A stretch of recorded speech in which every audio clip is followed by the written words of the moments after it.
Good evening. At 11:47 p.m. Eastern Standard Time on Wednesday, global financial markets are transitioning from the close of the American trading session to the opening of markets across Asia. As trading concluded on Wall Street, investors were reacting to sharp market movements that unfolded throughout the day. Financial headlines focused on inflation data, stress in private credit markets, and a significant decline in the silver price during U.S. trading hours. During the session, the spot price of silver dropped sharply, falling from $91.17 at the opening bell to a low of $84.46 by 2:15 p.m. Eastern Time. This represented a 7.35% intraday decline. At the same time, attention turned toward developments in private credit markets following reports connected to the asset manager PIMCO, which manages the world's largest private credit fund. Market participants were also digesting newly released inflation data from the United States Bureau of Labor Statistics, which showed that February core consumer inflation reached 3.1% year-over-year, above the consensus estimate of 2.9%. The release triggered an immediate reaction in the bond market. The yield on the U.S. 10-year Treasury rose by 23 basis points during the first hour of trading. As yields climbed, algorithmic trading systems responsible for a large share of daily market volume initiated broad risk reduction strategies, selling pressure spread across equities, commodities, and precious metals, contributing to the rapid decline in silver prices during the U.S. session. However, while markets in New York were closing, trading activity was beginning across Asia. Financial centers in Shanghai, Hong Kong, and Singapore were preparing to open their markets and evaluate the same silver price levels that had triggered concern among investors earlier in the day. At the center of attention is the physical metals market in Asia, particularly trading through the Shanghai Gold Exchange. Market participants there are observing the difference between the paper-based futures pricing established in New York and the physical delivery market that operates in Shanghai. Earlier in the day, the market reaction began shortly after the February inflation report was released by the United States Bureau of Labor Statistics. The report showed that core consumer inflation rose 3.1% year-over-year, exceeding the consensus estimate of 2.9%, the higher-than-expected reading immediately affected the bond market.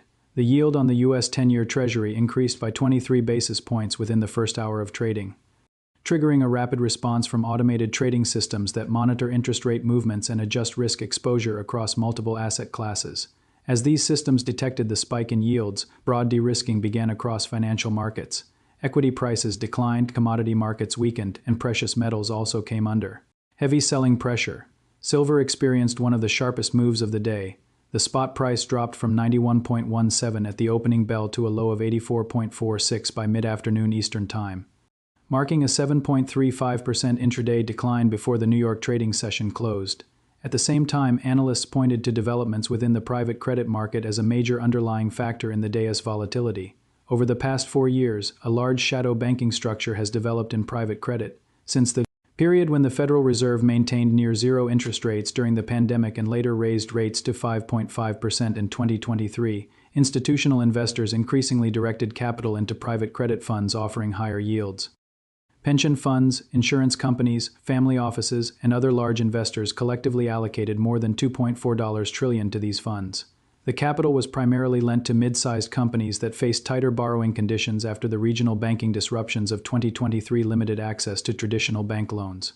Many of these loans were issued with floating interest rates, linking borrowing costs directly to rising benchmark rates. As interest rates remained elevated through 2024 and into 2025, debt servicing costs increased for borrowers.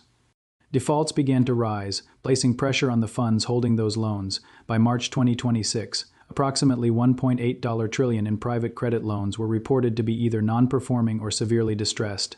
This situation intensified earlier in the week when the global investment firm PIMCO disclosed that its private credit funds were facing redemption requests from institutional investors seeking to withdraw capital, because private credit loans are typically illiquid and difficult to sell quickly. Funds needing to meet redemption demands must raise cash by selling more liquid assets. That often includes publicly traded securities and commodities. As a result, during the U.S. trading session, leveraged funds moved to sell assets with active markets in order to raise liquidity. Precious metals such as gold and silver were among the assets that could be sold rapidly. These sales added further pressure to silver prices as trading progressed throughout the day. Despite the sharp movement in price during the U.S. trading session, several underlying indicators within the global silver market remained unchanged. Current global mine production is estimated at approximately 830 million ounces per year, a level that has remained largely flat since 2016, even as silver prices have increased significantly over that period. At the same time, industrial demand continues to expand. Silver is widely used in solar panels, electric vehicle components, and semiconductor manufacturing, and industrial consumption is growing at an estimated annual rate of 6.2%. Projections indicate that industrial applications alone could consume more than 600 million ounces of silver during 2026. Demand from government mints also remains strong. The United States Mint reported sales of 4.7 million American Silver Eagle coins during the first 2 months of 2026, representing a 38% increase compared with the same period in 2025. Meanwhile, available physical supply within futures market vaults remains relatively limited.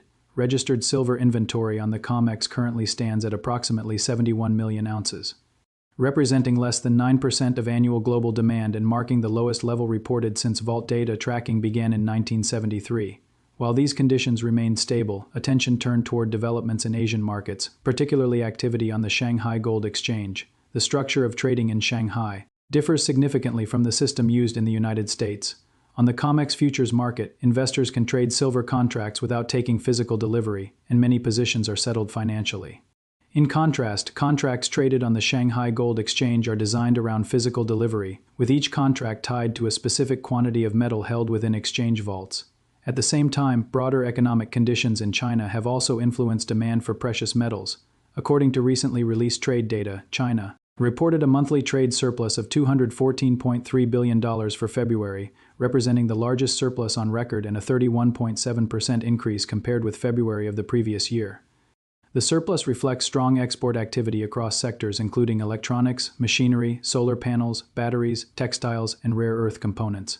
Historically, large trade surpluses were often reinvested into U.S. Treasury securities. However, official data shows that China has gradually reduced its holdings of U.S. government debt over recent years. Chinese holdings have declined to approximately $797 billion, down from more than $1.3 trillion in 2021. At the same time, the country has increased its reserves of precious metals. The People's Bank of China has reported consistent additions to its gold reserves over the past 42 consecutive months, totaling more than 900 metric tons since 2022. As trading activity continues across global markets, attention is now focused on the price difference between silver markets in New York and Shanghai. At the close of the U.S. trading session, the spot price of silver used by the COMEX to settle contracts stood at $84.92 per ounce. This price is also used by many Western dealers when quoting buy and sell prices to investors and customers. However, trading conditions in Asia present a different picture. On the Shanghai Gold Exchange, where contracts require physical delivery of metal, the silver price opened at $88.63 per ounce. That level represents a premium of approximately 4.37% compared with the closing price recorded in New York. Such premiums can occur when demand within the Chinese physical market exceeds available local supply. Market participants monitor these price differences closely because they can create arbitrage opportunities between exchanges. When the physical price in Shanghai trades above the futures price in New York, institutions that have access to both markets may choose to purchase silver contracts on COMEX, take delivery of the physical metal, and transport it to markets where higher prices are available. After accounting for shipping and insurance costs, the difference between the two prices can represent a profit for institutions capable of executing such trades at scale. These transactions can also influence inventory levels within exchange vaults. Daily reports from the CME Group track the total amount of precious metals stored in COMEX facilities, separating inventory into registered metal available for delivery and eligible metal stored in vaults but not designated for delivery. As of the most recent report, registered silver inventory stands near 71 million ounces. Analysts and market participants will now be watching several data releases in the hours ahead. Trading volume and settlement data from the Shanghai Gold Exchange will provide insight into the level of physical demand within Asian markets later in the morning. The CME Group's daily vault report will show whether any significant movement of silver has occurred within the COMEX storage system. Together, these developments highlight how events in one financial center can quickly influence market activity across another region as trading moves from the United States to Asia. For investors and observers alike, the coming data from global exchanges will offer further clarity on how today's price movements and market reactions are affecting the physical supply and trading dynamics of silver worldwide.